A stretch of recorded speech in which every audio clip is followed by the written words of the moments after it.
Eu era estudante de física na USP, tinha 21 anos, 1971, 24 de fevereiro. Eu pertencia a uma organização de luta armada, chamada Movimento de Libertação Popular, que era uma dissidência da LN. Eu fui preso no dia 21, no dia 24 de fevereiro de 72, de 72, desculpe, 72, na Rua Bandeira Paulista, no Itaim Bibi. Eu tinha um ponto marcado lá, se eu não me equivoco, às 10 horas da manhã. Fui antes no ponto para conferir, mas esse encontro, esse lugar de encontro estava, na realidade, tinha uma pessoa presa, uma menina chamada Márcia, era o nome de guerra dela. Ela tinha 18 anos, foi torturada e disse o ponto que ela tinha comigo. Foi levada até lá e eles armaram uma emboscada para poder me pegar. Eu estava clandestino nesse período, eu posso contar por quê eu estava clandestino. Eu estava clandestino, eu andava armado, era a política da nossa organização, fazia resistência armada.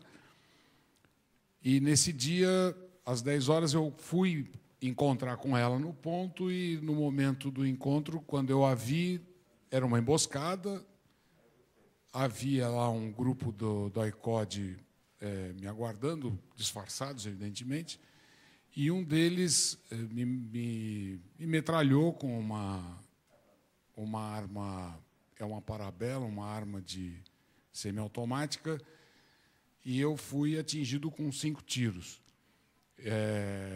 E a arma que eu usava me salvou porque ela estava no peito e segurou os projéteis que provavelmente seriam fatais. Eu levei 2 tiros num braço, 2 tiros no peito aqui, que passaram perto da coluna, e um tiro nesse outro braço de trás, nesse outro braço direito. E, nesse momento, eu caí no chão, evidentemente, os caras me pegaram ali, me botaram dentro da perua C-14 e me levaram para o DOI-CODE. Lá no DOI-CODE, quem me recebeu foi o Ustra, com mais o pessoal todo. E eu, pelo que eu estava vendo das fotos ali, foi naquela... Eu não tenho certeza, mas eu acho que foi naquele pátio rebaixado ali. Porque eles fizeram uma roda em volta de mim, te pegamos e não sei o que e tal. Só que quando me tiraram da C-14, eu caí no chão. Eu estava furado, né? E vazando sangue para todo lado. E aí, como eles viram que ali eu estava numa situação que ou fazia alguma coisa, provavelmente eu não sobreviveria, e também porque eles tinham já pego muita gente do Molipo que estavam acima de mim no comando da organização, não sei por quê, mas, enfim, talvez por esses motivos, eles resolveram me levar para o Hospital das Clínicas. Quer dizer, não quiseram que eu entrasse rapidinho na lista, né, dos que já tinham ido. E é interessante, foi o dia que o edifício Andraus pegou fogo. Eu sempre tenho confusão se é o Andraus ou o Joel, mas acho que é o Andraus. Andraus, né, dia 24 de fevereiro. E aí, como eu estava no DOI-CODE, no Hospital das Clínicas, eles tinham uma área ali que eles levavam as pessoas e chamavam os médicos, e aí médicos, não que fossem de confiança dele, não é isso, porque o médico tem um dever e uma obrigação de fazer o tratamento. Mas eles tinham uma área lá que eu não sei o que era, mas, enfim, eu fui para lá, me registraram como Zé da Silva para ser examinado. Fui examinado muito rapidamente ali, fizeram raio-x, eu tive reação, etc. E aí eu perguntei para o médico rapidinho, tem muita coisa para contar, eu vou fazer um depoimento pensando no DOI-CODE aqui, né? Não vou contar a história inteira. Mas, evidentemente, eu não queria ir para o DOI-CODE, eu sabia o que estava me esperando lá, porque a gente sabia que a vida de um guerrilheiro naquele tempo ali era de 1 ano, 2 anos na cidade, eu tinha que ir para o campo. E, se não, a tendência era ser pego, porque essa era a situação que nós estávamos vivendo. Eu perguntei para o médico, né? E o médico, eu esqueci o nome dele agora, mas um dos que estavam lá era o companheiro que foi deputado do PT aqui, né? Eu esqueci o nome dele. Pois é. Não, lá de Santos. Como é que é o nome dele? Não, não. Ele perdeu a eleição. Fausto Figueira. É. Ele era um estagiário. Estagiário não, como é que chama? Residente. Ele era residente e foi obrigado, foi lá, tal. E ele me reconheceu, depois a gente se viu. Mas, enfim, aí eu perguntei para eles, mas eu não vou ter que ser operado? Falou, não. Eu falei, mas não faz isso, me opera. Né? Eu queria ser operado, porque se eu fosse operado, não iria ser tão rapidamente levado para o DOI-CODE. Mas não, as balas passaram de um jeito que machucaram o pulmão, mas não fizeram nada fatal. Bom, eu sei que eles dali me levaram para o Hospital Militar, e eu fiquei no Hospital Militar uma semana, ali no Cambuci, algemado numa cela externa do Hospital Militar, numa cama, e lá as equipes da UBAN se revezaram durante essas mais ou menos uma semana, eles se revezaram me interrogando, mas era um lugar aberto, tinha aberto assim, era uma cela num lugar externo ao prédio do hospital propriamente. Lá no hospital eles fizeram não fizeram, foi na volta. Fizeram interrogatório, eu fiquei algemado na cama da cela. Eles vieram, o DOI-CODE, todo mundo já sabe, tinha equipes que trabalhavam cada dia, era uma equipe, eles se alternavam, e as equipes foram sucessivamente me interrogar lá, mas era interrogatório sem, a não ser o psicológico, sem nenhum tipo de pressão física, até porque eu acho que eles entenderam que não tinham como fazer isso ali na hora, era uma coisa aberta, era um lugar aberto. E eu até fiquei meio valente, né? Porque uma vez eles me levaram lá as fotos me esqueci o nome agora, de um dos companheiros que eles logo em seguida assassinaram. Oi? O Lauriberto Zé Reis. E aí, eu acho que foi até o Homero, ele me mostrou, esse aqui já foi, você está esperando o quê? E tal. Eu falei, já foi, então pode deixar que o nosso pessoal ainda vai pegar vocês. Isso é uma barbaridade, né? E daí, depois dessa semana, aí eu fui efetivamente para o DOI-CODE. Só que eu não sabia, mas eu estava com pleurisia, estava com o pulmão infeccionado e estava com a saúde muito debilitada, né? Mas eu, de qualquer forma, fui para o DOI-CODE a segunda vez, e aí então é que eu passei pela tortura. Então quando eu cheguei, fui lá, fui encapuçado, etc., fui levado para a sede do DOI-CODE, lá o Ustra me recebeu, e ele me deu uma bofetada com a mão fechada na orelha, que me perfurou, prejudicou o tímpano, fez uma lesão no tímpano direito. E aí fez as ameaças, etc., e aí eu fui para o interrogatório. O interrogatório, como eu estava ainda com esse problema decorrente da prisão, eu estava algemado, sentado na cadeira, mas de roupa, e o que eles fizeram foi me interrogar dando choque na cabeça. Então, eu tinha 2 fios e eu fui interrogado na salinha embaixo da escada ali. Já não era... Eu nem conheci, quando eu cheguei lá, não se usava de cima. Era a salinha lá embaixo da escada. Me interrogaram durante 3 dias as diferentes equipes. O interrogatório foi desse jeito, pancada, porrada na cabeça, eles me batiam na cabeça e davam choque na cabeça. E depois de mais ou menos, eu não sei, acho que 3 dias ou 4 dias, eu voltei de novo para o hospital, porque não estava dando, eu não conseguia mais dormir, não conseguia mais, por causa da pleurisia, por causa da situação no Hospital Militar. Voltei sempre. Eu só fui para o Hospital das Clínicas do dia da prisão. Voltei para o Cambuci, e lá no Cambuci eles foram me tratar, então. Fizeram raio-x e tal, e viram que eu estava com essa pleurisia de forma aguda e tiveram que fazer punção. Punção é botar uma agulha grossa aqui, tirar a água do pulmão e dar antibiótico, esse tipo de coisa. E foi muito gozado, assim, que a cabeça da gente, eu não sabia o que estava acontecendo, nem sabia o que eu tinha, eu só sabia que estava doendo, mas eu não sabia o que eu tinha. E quando lá no hospital o médico veio para me dar injeção, talvez vão me dar soro da verdade, vão me dar alguma coisa aqui para falar. Eu fiquei repetindo coisas para mim. Bom, são outras histórias. Eu sei que daí fizeram essa punção, 2 vezes, eu fiquei lá mais uma semana e depois voltei de novo para o DOI-CODE. Né?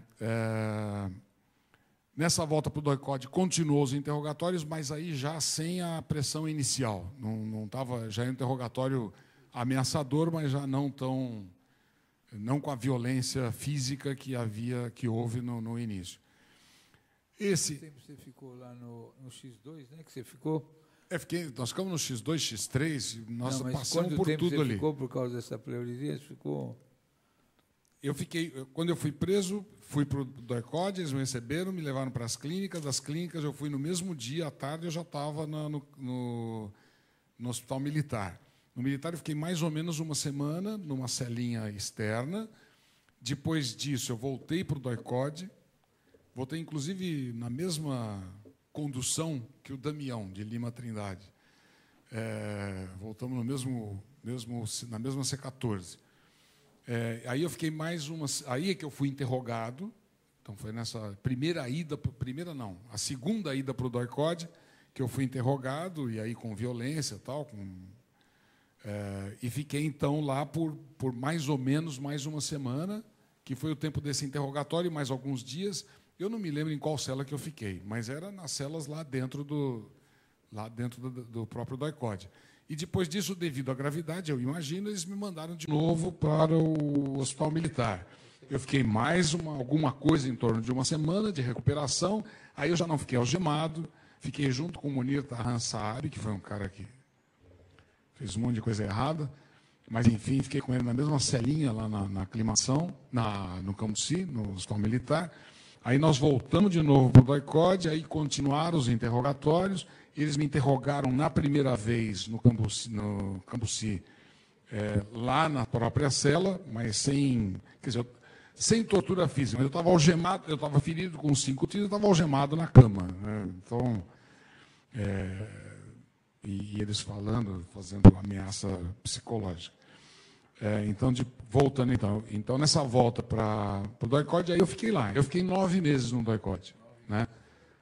Na realidade, ficamos 9 meses. Eu, o Pedro Rocha, o Chico Vieira, o Giannini e mais outras tantas pessoas. Aí nós ficamos longos períodos lá no DOI-CODE. E aí, depois disso, eles nos conservaram lá, eu não sei quais todos os motivos, mas um deles era porque havia uma rivalidade entre a equipe do Fleury e as estruturas do Senimar, do DOI-CODE, Senimar, Marinha, na Marinha Aeronáutica, que compunha o DOI-CODE. Eles não queriam que o Fleury nos interrogasse. Né? Então, nós ficamos lá. Eu não sei se é só por isso, porque, por exemplo, nesse período que nós ficamos lá no DOI-CODE, nós convivemos, porque ele passou por nós, com o Edgar Aquino Duarte.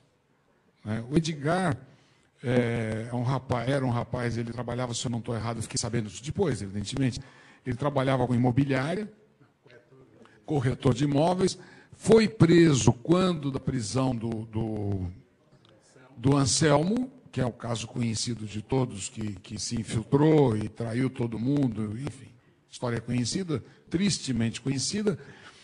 E pelo fato de que o Anselmo foi liberado para se infiltrar, ou já era, enfim, infiltrado nas organizações, não se podia permitir, eles não podiam permitir que alguém que tivesse sabido da prisão dele saísse e contasse, não, Anselmo teve preso, porque daí você teve preso, como é que está solto? Como é que está andando por aqui? Né? O Edgar Aquino, ele ficou conosco, eu não me lembro quanto tempo, ficou um bom tempo conosco, depois soubemos que ele foi para outros lugares e ele sumiu, quer dizer, mataram com o Edgar, porque ele não podia testemunhar que o Anselmo tinha sido preso. Nós já fizemos um depoimento na Procuradoria, eu me lembro, eu esqueço o nome agora do promotor, Sérgio Suyama, ele entrou com um processo e foi acatado, né, contra o Ustra e mais outros lá que eu não me lembro, pelo crime continuado do sumiço do corpo, né, do Edgar Aquino. E aí, o DOI-CODE, agora concentrando no DOI-CODE, ali, aquele espaço e aquele ambiente, nós ficamos 9 meses lá dentro. Aquilo ali era um centro de tortura. E o que nós ouvíamos ali dentro, depois do período que a gente passou pelos interrogatórios e eles não nos chamavam mais, nós ficávamos ali numa cela, trancados, passando dia após dia, era grito, berro, o tempo todo, todos os dias, de manhã, de tarde, de noite. Dependia de quando eles traziam alguém preso, ou dependia de quando eles resolviam interrogar alguém. E havia um procedimento de ameaçador permanente, quer dizer, o Jesus lá, que eu não lembro, o JC, que é o Dirceu Gravina, os outros, eles sabiam o que aquilo provocava. Então, por exemplo, eles pegavam o pau de arara, todo mundo deve saber, mas enfim, você tem um suporte, né, de cavaletes e tem um cano que pendura o sujeito pelos joelhos dobrados, as mãos presas, né? E esse cano é um cano grosso para poder sustentar uma pessoa. Eles faziam questão de jogar esse cano no chão, ali embaixo da escada, né, onde ia para a sala de tortura. Jogar o cano no chão, ele vai blém, blém, blém, blém, blém. Isso não significa nada. Mas para quem estava lá dentro, né, o blém, blém, blém é porque aquele treco estava sendo montado para alguém ser torturado, né? Então, o barulho desse cano caindo lá dentro era assim, pronto, agora vem a gritaria. Agora vem a gritaria, né? Outra coisa também que é um registro assim, hoje já passou, né? Mas é um registro violento, era o barulho da chave. Né? O carcereiro vinha. Como é que era o doicode? O doicode, aquela parte central, tinha 3 celas de. O que eu vou descrever? Vocês imaginam, tinha 3 celas de um lado, 3 celas de outro, para cima é aberto, e no meio tinha um muro para que um lado não visse o outro, né? E as celas você podia olhar de lado, assim, enxergar alguma coisa, o outro aqui tinha um muro fechado, não dava para ver nada, e ali dava na entradinha da escadinha onde se fazia tortura, né? E lá no canto tinha uma cela forte. Uma ou duas, eu não me lembro mais, acho que é uma cela forte. Uma cela forte. Então, assim, e a saída dessas celas era uma grade fechada. O barulho de abrir essa grade, aquela grade fechada era uma salvação.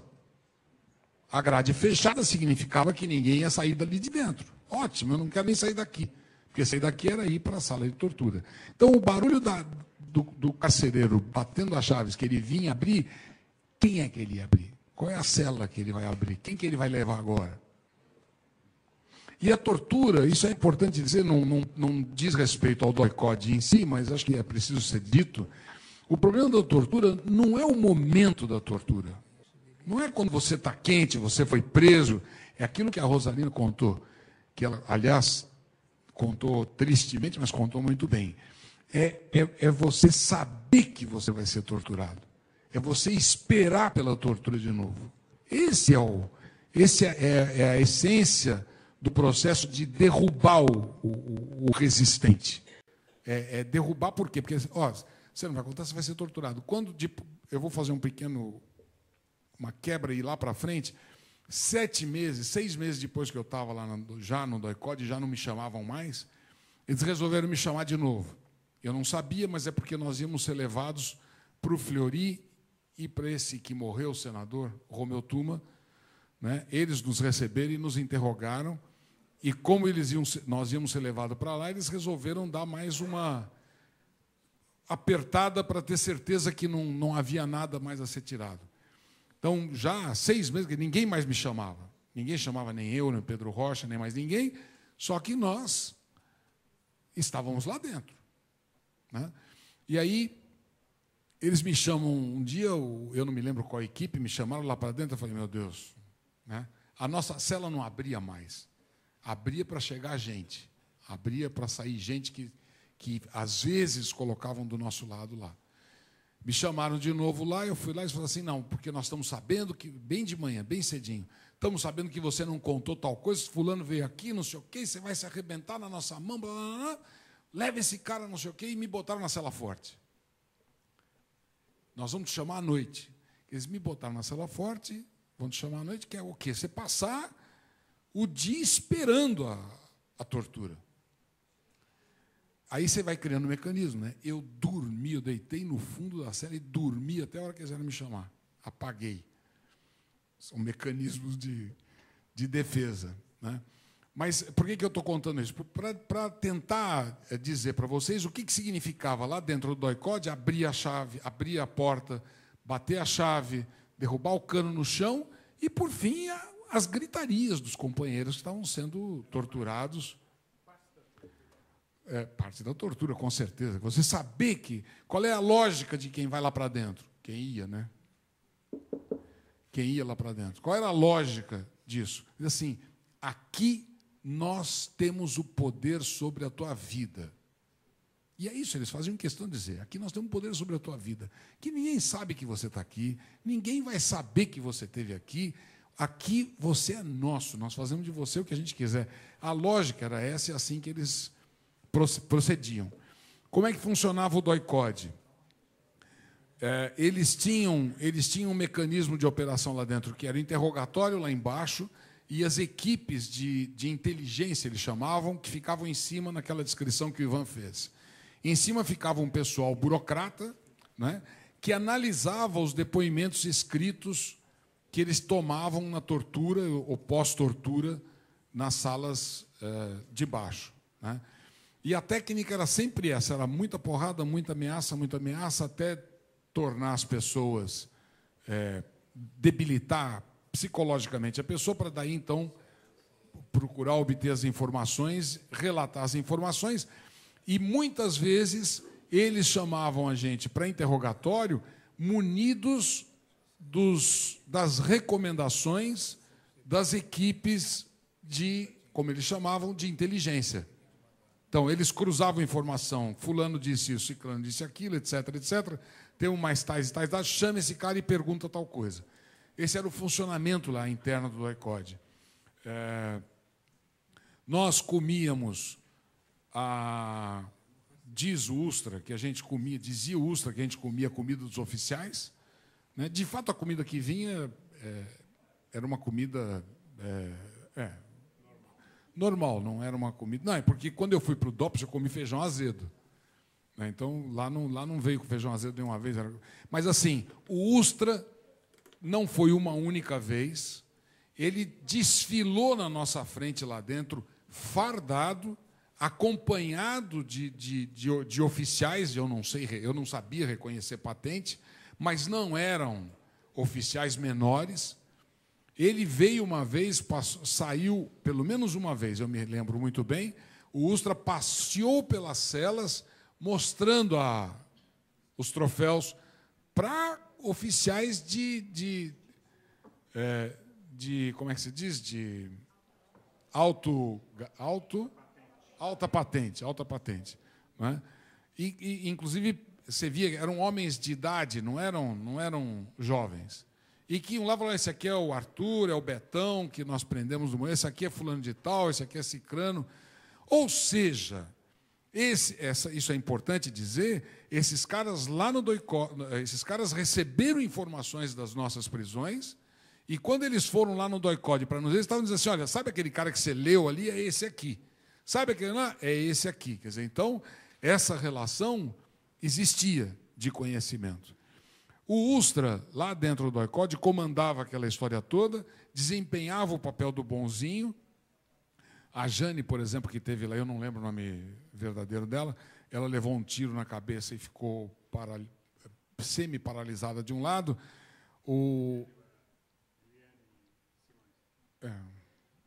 E o Ustra, às vezes, levava ela para andar, porque ela precisava fazer movimento, vinha fazer firulas de um sujeito preocupado com aquela juventude que estava lá presa, etc.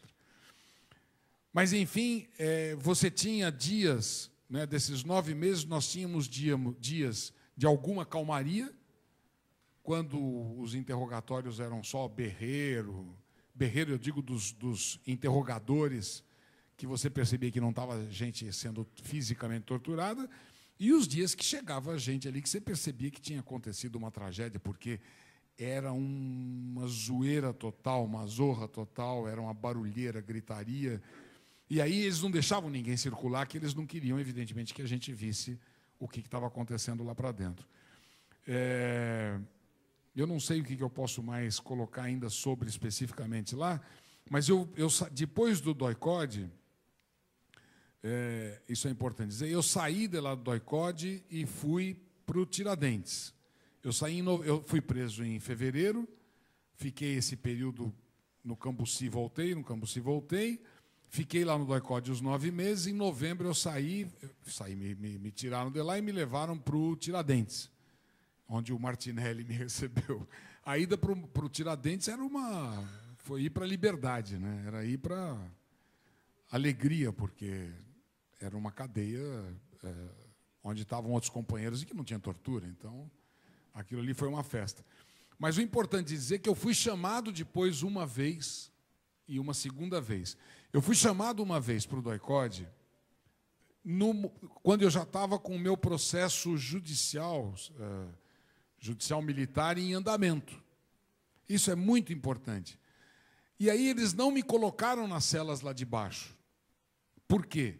Porque, evidentemente, eu ia ser tirado de lá de novo e eu não podia levar informações do pessoal que estava lá preso. Isso eles sempre faziam. Então, eu fui levado naquelas celinhas que eram quartos em cima. Essa que você mostrou agora, aliás, parece estar do mesmo jeito, sem lâmpada, em cima. Em cima, no prédio da frente. E eu fiquei lá em cima. E assustadíssimo, evidentemente. Assustadíssimo. O que ia acontecer, por que eles me chamaram? Mas eles tinham me chamado sem explicações. E aí, lá dava para ver, porque tem uma janelinha, você consegue ver o pátio. Eu vi barulho, olhei, e eu vi, isso é importante registrar, é pena que ela foi embora, mas era bom comunicar para ela, o Nelson Machado Guimarães, o juiz que me julgou, ponha-se aspas nisso, ele entrou lá no DOI-CODE e foi lá para dentro. Isso eu vi, eu não tenho como provar. Eu vi. E vejam só depois a sequência dos fatos. Aí o Ramiro, que eu não lembro o nome, Pedro Ramiro, que tinha a âncora tatuada, me chamou na salinha de tortura lá embaixo da escada. Eu fui para lá apavorado. O que era? Ele estava todo bem arrumado, falou, não, senta aí, Betão. Betão era o meu nome de guerra. Senta aí, Betão, senta aí, nós vamos conversar. E aí, você está lá no Tiradentes? Estou lá. Mas você está bem? Estou bem. Mas vamos falar do tempo que você teve aqui, Betão. Como é que foi? Essas coisas, você falou aqui que você fez esse assalto, você roubou a rádio patrulha, você roubou o beer hall, Eu falei, mas o que você quer saber? Eu falei, mas é verdade ou não? Quando ele falou isso, na minha cabeça, juntou é uma hipótese, juntou um quadradinho. O Nelson Machado está me ouvindo para saber o quanto o que eu falei foi mentira por causa da porrada e o quanto é verdade. Quando isso passou na minha cabeça, porque ele não estava me perguntando nada, ele não estava me perguntando se eu conhecia, se eu não conhecia, quem foi, quem não foi, ele estava perguntando se era verdade que eu tinha feito aquilo. Eu falei, Ramiro, você sabe que a gente fala aqui por causa da porrada, né? Não, mas você falou, não, Camilo, você sabe que aqui não tem condição. Você quer que eu fale de novo o que eu fiz? Eu falo. Eu fui, dos 4 companheiros, eu fui o que pegou a pena menor. Eu peguei 13 anos de cadeia, e o Pedro, o Chico, todos pegaram, não me lembro agora, 20, 30, né?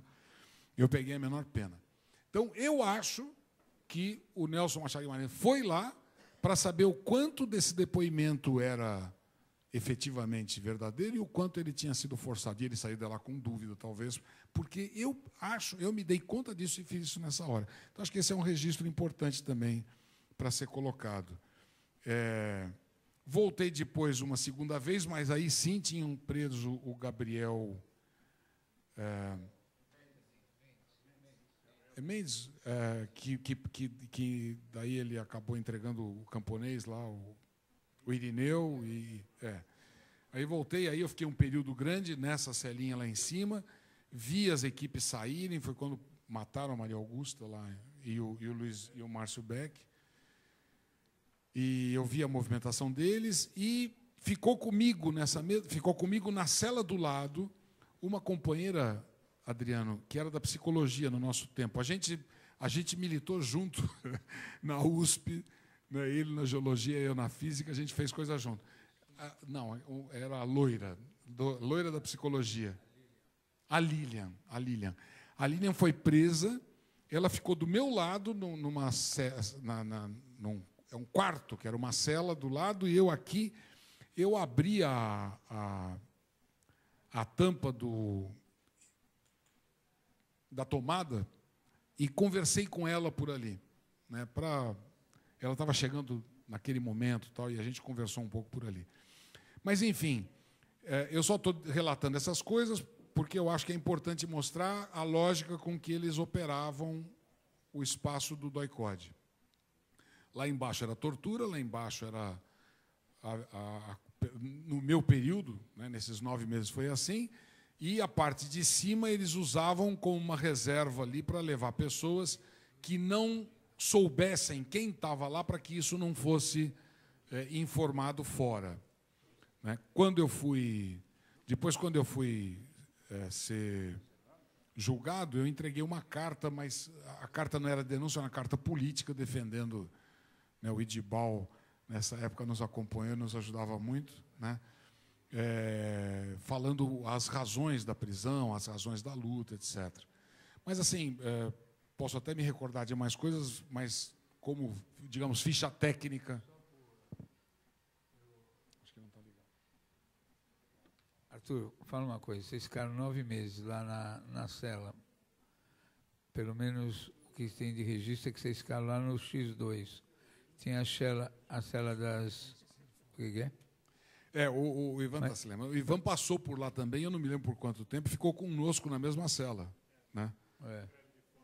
Foi na greve de fome, você foi levado de volta para lá. Como você ficou praticamente 9 meses lá, vocês estavam os 4 na mesma cela, né?